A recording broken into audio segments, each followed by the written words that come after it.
की इस विकास यात्रा के अवसर पर मंच पर विराजमान मंडल के अध्यक्ष आदरणीय कपिल शुक्ला जी, आदरणीय राधिका पटेल जी, आदरणीय मिश्रा जी, हम सबके मार्गदर्शक भारतीय जनता पार्टी के वरिष्ठतम नेता आदरणीय दाऊ राचनवाले जी,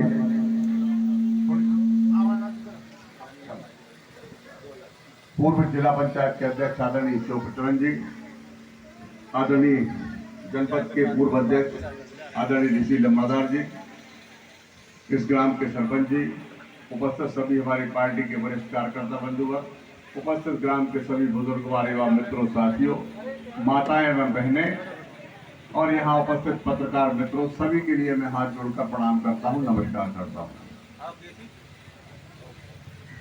मुझे ऐसा बताया गया कि एक आवेदन आया है जो उसके लिए सभी माताएं बहनें खासतौर से आई हैं,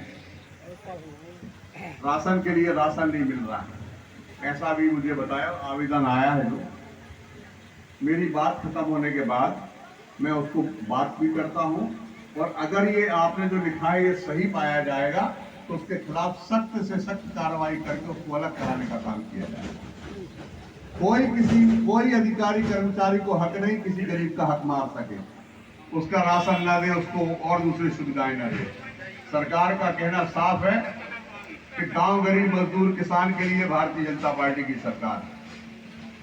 हम लोग सरकार इसलिए नहीं चाहते कि हमें शासन करना है, हम सरकार इसलिए चाहते हैं, आपका आशीर्वाद इसलिए चाहते हैं कि हम लोगों का भला करते हैं, लोगों का जीवन स्तर सुधार सकें, उनमें हम जो भी मदद कर सकते हैं उस मदद को आगे करने का काम करेंगे। लोगों को सरकार इसलिए चाहिए, चाहे धोखा दे, चाहे छल करे, चाहे कपट करे, किसी भी प्रकार से छल कपट करके सरकार बनाना चाहते हैं। पिछली बार छल कपट किया, 2 लाख का लालच दिया और थोड़े से वोटों से सरकार बन गई।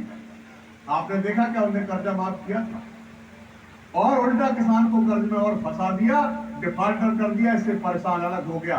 लेकिन उस पाप गड्ढी को भी धोने का काम माननीय मुख्यमंत्री शिवराज सिंह चौहान ने ब्याज माफ करके और आपका करने का भला करने का काम किया, क्योंकि हमारी सरकार आपके साथ कोई छल कपट नहीं करना चाहती, आपके साथ कंधे से कंधा मिला के चल के और आपका भला करने के लिए सरकार आई चाहिए।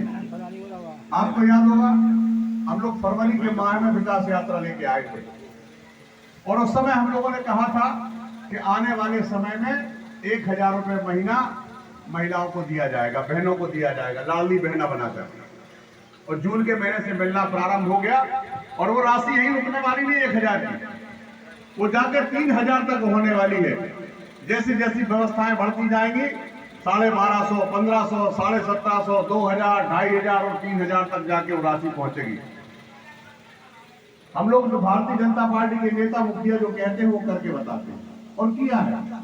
ये बात अलग है कि कई बार हम लोग चीजों को समझ नहीं पाते, कई बार सरकार की योजना ना समझने होने के कारण, पूरी बात को ना समझ पाने के कारण हम कई बार गलती कर देते हैं। जैसे मैं आप सबसे पूछना चाहता हूं, बहुत सारे लोगों के, पूरा 100% तो नहीं कह सकता लेकिन 100% के भी बनेंगे, लेकिन बहुत सारे लोगों के आयुष्मान कार्ड बने होंगे। क्या थोड़ी को कब करना है? ठीक हो, लगभग 50% लोगों के आयुष्मान कार्ड बने होंगे। आयुष्मान कार्ड बनाने का मतलब सरकार ने आपको गारंटी दी आपके परिवार की कि साल भर में 5 लाख रुपए तक का इलाज आपका मुफ्त कराया जाएगा। सरकार ने तो कह दिया, लेकिन लोग नहीं समझ पाते और लोग कई बार गलती क्या करते कि उस जगह चले जाते जहां वो कार्ड नहीं चलता और भर्ती हो जाते, कुछ पैसे जमा कर देते, फिर उसके बाद में कहते साहब ये तो हमारा कार्ड चल ही नहीं रहा।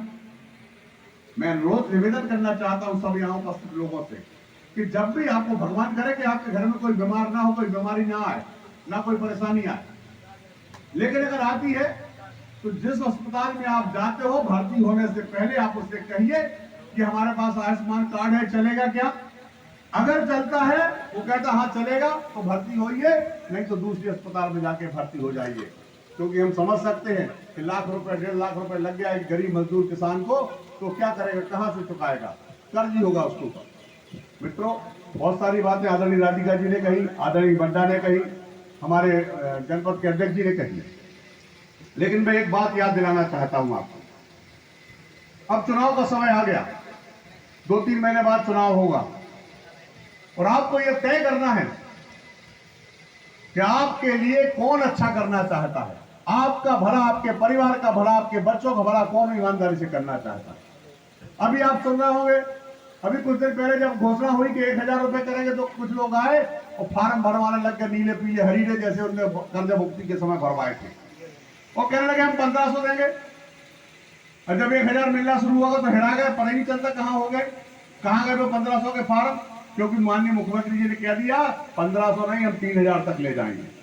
और दूसरी बात मैं कहना चाहता हूं आपसे, अगर वो इतने ही हितैषी है जनता के, इतने ही हितैषी हैं, तो उनकी सरकार छत्तीसगढ़ में भी है, उनकी सरकार राजस्थान में भी है। क्यों वहां 1000 नहीं दिया, क्यों वहां 1500 नहीं दिए? आप तो यहां छल करना चाहते हो, छल करके वोट लेना चाहते हो। अगर आप जनता के इतने हितैषी थे तो कह रहे हैं हम 500 में सिलेंडर देंगे, क्यों नहीं दिया छत्तीसगढ़ में, क्यों नहीं दिया राजस्थान में, क्यों नहीं दिया वहां पर? अब हमने 1000 किया तो बोलने लगे हम 1500 देंगे। अरे भाई मानते हैं, दे दो ना, कौन मना कर रहा है आपको? छत्तीसगढ़ में दो, राजस्थान में दो, तो हम यहाँ भरोसा करेंगे कि आप दोगे कि नहीं दोगे। आपको तो किसी भी प्रकार से सरकार चाहिए, क्योंकि माननीय कमलनाथ जी 77-78 साल के हो गए, उनको लगता है वो आखिरी है, आखिरी में जैसा जो भी बोलना हो बोल दो, हमारी तो सरकार बन जाए। आपसे निवेदन करना चाहता हूं, किसी के छलावे में नहीं आए, आप खुद विचार करें, ठंडे दिमाग से विचार करें।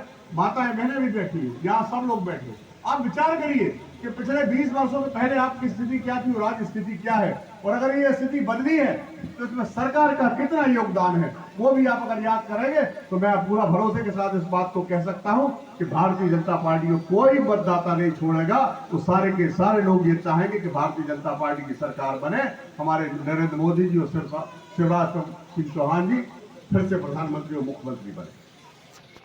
आप जरा गंभीरता से विचार करें, क्योंकि हम लोग या भारतीय जनता पार्टी कभी छल कपट नहीं करना चाहती, क्योंकि हमें आपके बीच में आना है। अब मैं आपसे पूछूं कि कांग्रेस के लोग 5 साल, 10 साल, 15 साल में कितने बार आए? जब चुनाव आता है तब बाहर आ जाते, बाकी तो कभी नहीं आते। हम लोग भी ऐसा कर सकते, चुनाव के समय आएंगे, वोट मांगेंगे, कुछ मिलेगी, कुछ उल्टा सीधा करेंगे, लेकिन हम लोग जनता के साथ रात दिन जुड़ के और उनके साथ कंधे से कंधा मिला करके काम करना चाहते हैं।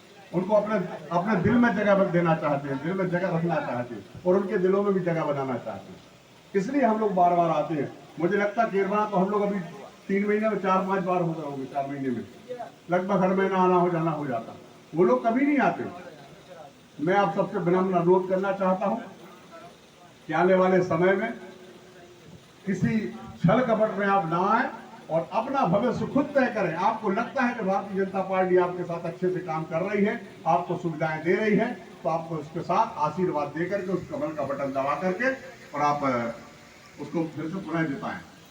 मित्रों, अभी ये माताएं जैसे बैठी हैं, मैं अभी बात खत्म हो जाएगी, मैं आपको भरोसा दिलाता हूं यहाँ बैठी सभी माताओं बहनों को कि इस पर कार्रवाई, जो भी उचित कार्रवाई, मैं अभी नहीं कह सकता कि क्या हुआ, लेकिन मैं बात करके इसकी जांच करा करके अगर उन्होंने गड़बड़ किया है तो निश्चित रूप से उनके खिलाफ कार्रवाई, चाहे वो कोई भी हो। दूसरी बात, एक और बात मुझे ध्यान में आ गई कि अभी बहुत सारी महिलाओं के कुछ जगह हर गांव में लाडली बहना के फार्म भरने रह गए।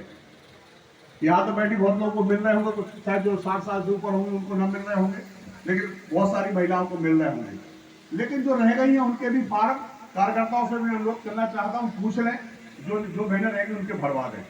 और अभी उसमें एक संशोधन और किया गया है, पहले 23 साल से ऊपर की महिलाओं के फार्म भरे जा रहे थे, जिनकी शादी हो गई और 23 साल से ज्यादा उम्र थी, अब वो उम्र घटा के 21 साल कर दी गई है। 21 साल से और 23 साल तक की जो महिलाएं रह गई थी, बहनें रह गई थी, उन बहनों को भी फार्म भरा दें ताकि उनको भी 1000 रुपये महीने मिलना शुरू हो जाए।